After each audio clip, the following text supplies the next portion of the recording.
2021년 일본의 반려동물 보험 전문회사 아이펫손해보험에서 보험금 청구가 많았던 펫 질병 순위를 발표했는데요.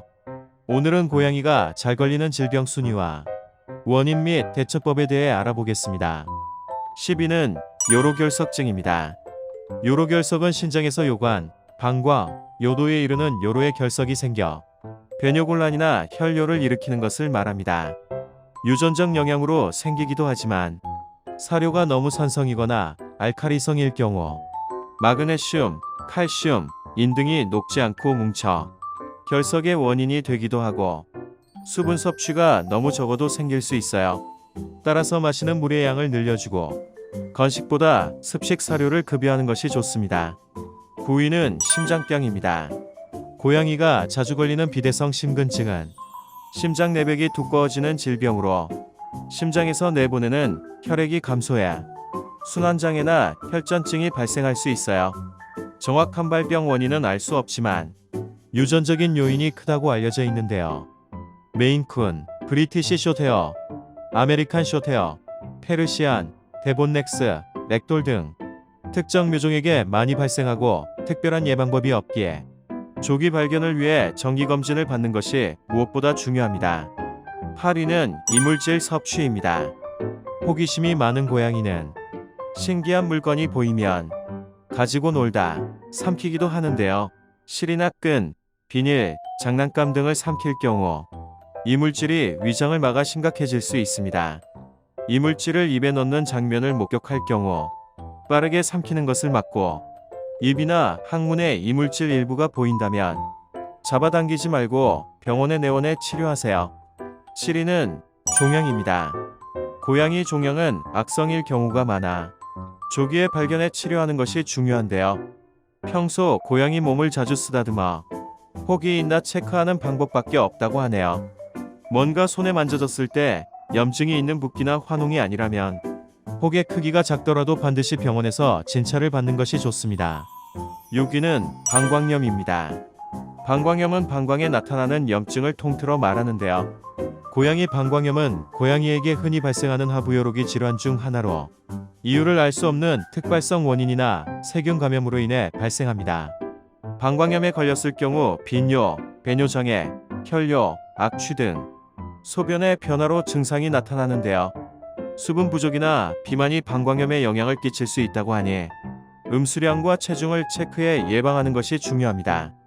혹시라도 방광염이 의심된다면 특발성이냐 세균성이냐에 따라 치료법이 다르기 때문에 병원에 내원해 진단을 받고 치료하는 것이 좋습니다. 5위는 결막염입니다. 고양이가 평소보다 자주 눈을 깜빡이거나 윙크를 하고 눈물을 많이 흘리거나 결막이 빨갛게 부어올랐다면 결막염일 가능성이 높은데요. 결막염이 걸렸을 경우 수의사에게 처방받은 안약을 하루 3에서 4회 정도 점안해 주시고 안약이 잘 흡수되도록 눈을 지그시 감겨주세요. 여러 마리를 키우는 다묘 가정의 경우 세균성 결막염일 수 있으니 격리해 전염을 막는 것이 좋습니다. 4위는 위장염입니다. 위장염은 장의 점막에 염증이 생겨 구토나 설사 등을 일으키는 병인데요. 증상이 며칠 이내에 끝나는 급성위장염과 발병 후 2주 이상 지속되는 만성위장염으로 나눌 수 있어요. 증상이 가벼운 급성위장염은 자연 회복될 수 있지만 만성위장염은 구토를 계속하거나 식욕부진, 설사 등으로 인해 체중이 줄고 기운이 떨어지는 사례가 많다고 합니다. 원인으로는 음식이나 약물, 스트레스, 감염, 이물질 등이 있는데요. 증상이 호전되지 않으면 가까운 동물병원에 입원해 검사와 치료를 받는 것이 좋습니다. 3위는 신장병입니다. 10살 이상 고양이의 40%가 앓는다는 신장병은 나이가 든 고양이의 대표 질환이자 고양이 사망 원인 2위를 차지하는 무서운 질병인데요. 그럼에도 예측이나 예방이 어렵기 때문에 조기 징후를 관찰해 초기 단계에 병원에 내원해 치료를 받는 것이 최선이라고 합니다. 특히 메인쿤과 아비시니안, 페르시안, 샴, 러시안 블루 등이 만성 신부전에 특히 취약한 편이라고 하니 주의를 기울이시는 것이 좋겠네요. 2위는 피부병입니다. 사람에게도 전염되는 고양이 피부병은 감염된 사람에게 둥근 발진이 생긴다고 해서 링웜이라고도 불리는데요. 곰팡이의 일종인 피부 사상균으로 인해 발생하는 질병으로 발병 부위 주변이 가렵고 수포가 생기기도 합니다. 탈모나 비듬, 딱지, 피부염으로 몸을 자주 긁거나 평소와 달리 발톱을 심하게 물어뜯는다면 피부병일 확률이 높으니 방치하지 말고 병원을 찾아 약물 치료를 받는 것이 좋습니다. 1위는 설사입니다. 고양이를 키우는 집사라면 쉽게 볼 수 있는 증상 중 하나인 설사. 사료가 맞지 않거나 과식을 했거나 이물질을 삼켰거나 스트레스를 받았거나 감염 등 다양한 이유로 발생하기 때문에 설사를 했다는 것만으로 병으로 단정 지을 수는 없는데요.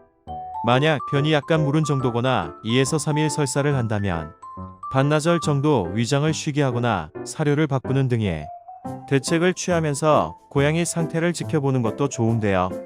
하지만 4일 이상 설사가 지속되거나 탈수 위험이 있는 물에 가까운 설사를 하거나 설사의 색이 이상할 경우는 질병일 가능성이 높기 때문에 병원에 데려가 상태를 체크하고 처방받는 것이 좋습니다.